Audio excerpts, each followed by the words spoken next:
There will be times when the darkness seems to consume everything. And you're going to be asking yourself, what am I going to do now?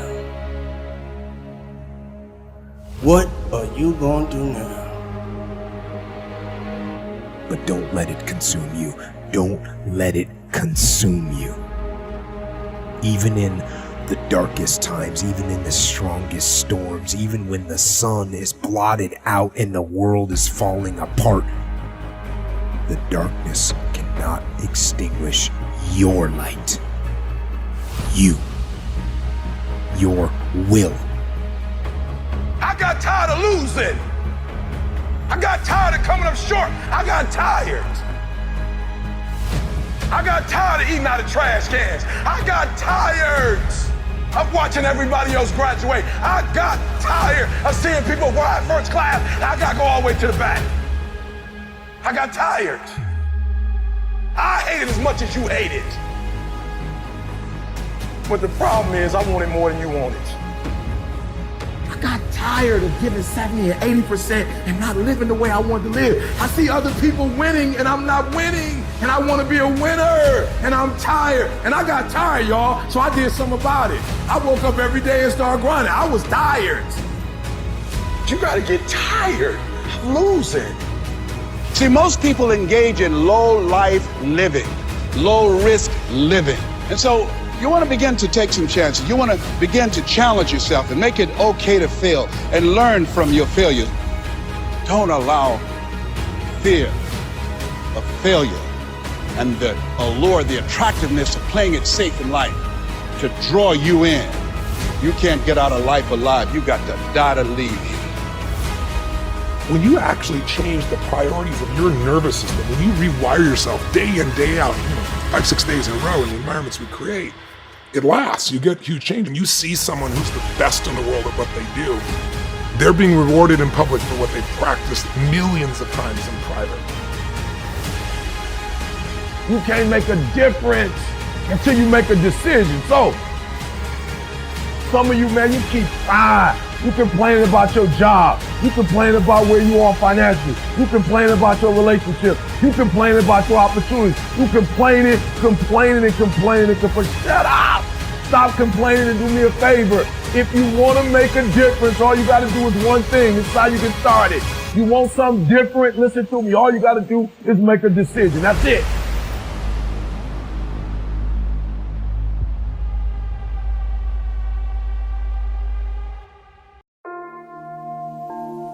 How do we come to know ourselves in terms of our personalities and, more importantly, potential? One of the first ways to come to know yourself is to understand that you don't. You can learn to kind of watch yourself like you're watching a stranger. So you have to understand that you don't know who you are. And that's not easy to understand because you think you know. But then, you remember you can't control yourself very well. You're not very disciplined. You're full of flaws. Maybe you don't know yourself as well as you think. But it's hard to get low enough to understand how deeply it is the case that you are ignorant about who you are. Now, there's an upside to that too, which also is that you're also ignorant about who you could be. And so the discovery of that, is some reward for the horror of determining who you actually are. Then you watch yourself. You watch yourself like you're watching a stranger. You watch what you say and you listen. And you think, well, what sort of person would say that? And how am I reacting emotionally when I'm communicating in that manner? Is that making me feel stronger or weaker? Is it filling me with shame? Is it helping my confidence? Am I laying out a lie? Am I deceiving myself and other people? Am I adopting this personality at parties that is designed to impress and to amuse, and it comes across as nothing but like self-centered narcissism? What are my dark fantasies? What are my aggressive fantasies? What is it that I'm willing to do? What am I interested in so that I'll spontaneously pursue it? What do I procrastinate about and why? What am I unwilling to do? What do I think is good?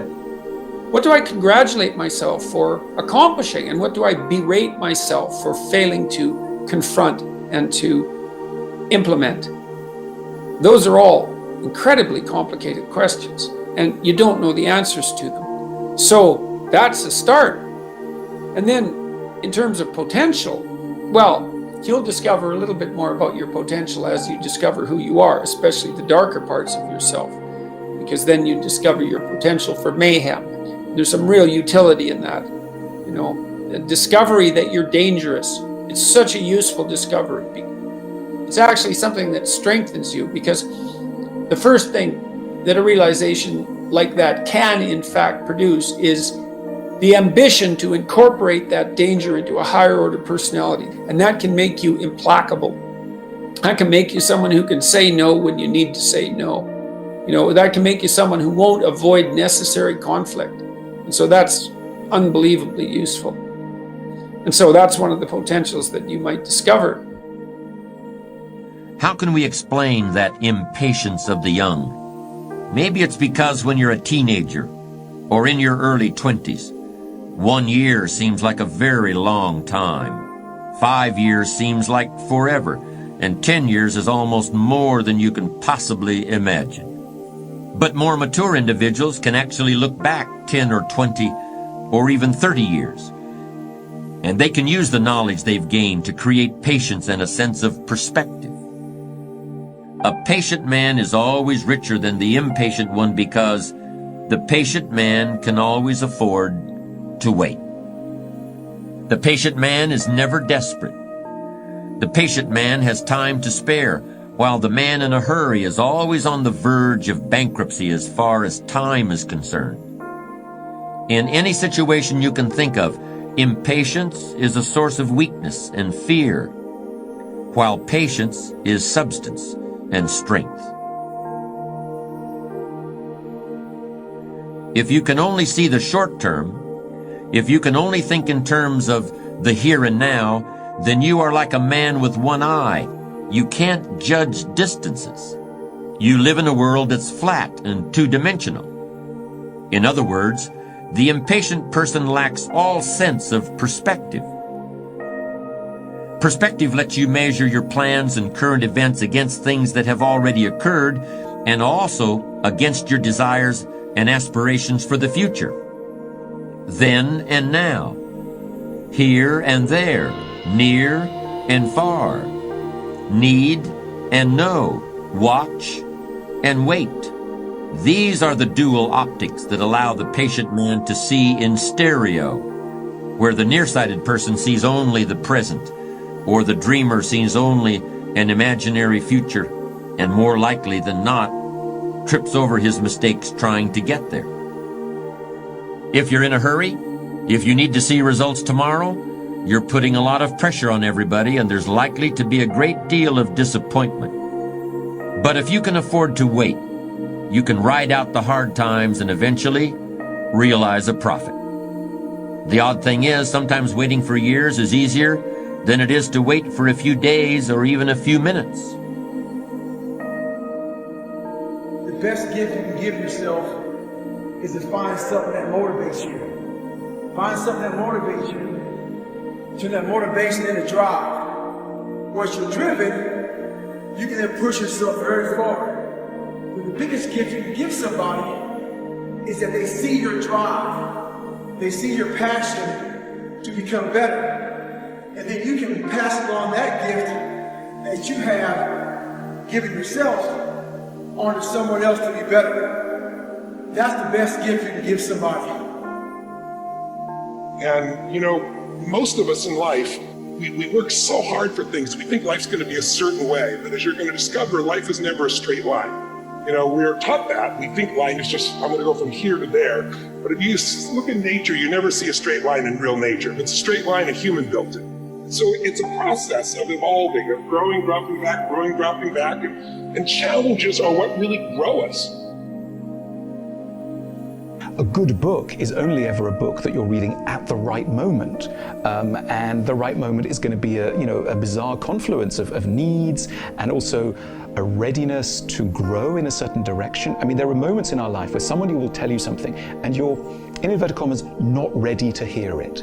In other words, the idea, though correct, may be so threatening and so potentially destructive to the way in which you've ordered your life at that time that you are not ready to take it on board, even though maybe 10 years later, you've grown more solid in areas and you can take it on board. A lot of good ideas are both good but also anxiety provoking. In other words, if we were really to listen to them and take them in deep, we'd have to change things about our lives. Maybe we'd need to get out of a relationship or into a relationship, change jobs, change our likes and dislikes. And sometimes we're not ready to make those intellectual kind of transitions. And so we need to block our ears. But the solitude right now that a lot of us are dealing with is what we don't want to deal with. It's the fact that we have to think about all these things that we don't like about ourselves. We like to use life as a big escape. That escape is not there anymore. All these distractions that we use, they're no longer there. Stop looking at me and other people out here to be the hero of your story. Knowing one thing in life, we are all very fragile in this world. We have to know that when we die with some meaning and some purpose in this world. Your goal in business and in life on the important things is to make 3 mistakes per million transactions. And the only way you do that is by being a perfectionist in terms of double checking. The truth is very concise. The words are very few. But people don't want to hear the truth because the truth hurts. Okay? But you grow from pain. You really do. You can't know how to deal with success. You can't know how to deal with failures. You can't know how to deal with the bumps in the road that if you haven't had a taste of everything.